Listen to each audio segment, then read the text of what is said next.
আমরা প্রথমেই প্লে স্টোরে চলে যাব। এখানে সার্চ বক্সে লিখবো ম্যাক্স ভিডিও ডাউনলোডার। দেখেন ম্যাক্স লেখার পরেই এখানে 3 নম্বরে ম্যাক্স ভিডিও ডাউনলোডার অপশনটা চলে আসছে। আপনারা এখান থেকে ইনস্টল করে নেবেন অ্যাপটা। আমি ইনস্টল করে নিচ্ছি। এখান থেকে আমরা ওপেন দিয়ে দিব।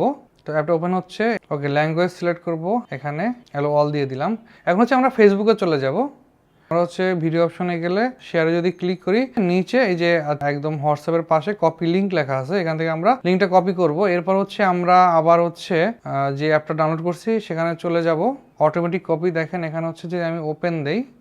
তো এখান থেকে আপনি সিলেক্ট করবেন। এরপর এই যে ডান পাশে নিচে দেখেন ডাউনলোড অপশন আছে, এখানে ডাউনলোডে ক্লিক করবেন। সো আমরা যদি আবার হোম পেজে চলে আসছি, এখানে যদি নতুন কোনো ভিডিও ডাউনলোড করতে চাই সেক্ষেত্রে এখানে ভিডিও লিঙ্কটা এখানে দিয়ে পেস্ট করবো, এরপর ডাউনলোড দিয়ে দিব। আর যদি আমরা যে ভিডিওটা ডাউনলোড করতে দিচ্ছি ডান পাশে দেখেন ডাউনলোড অপশন আছে, এখানে ক্লিক করলাম। দেখেন আমাদের ভিডিওটা এই যে ডাউনলোড বাটনটা চলে আসছে, ডাউনলোড হচ্ছে।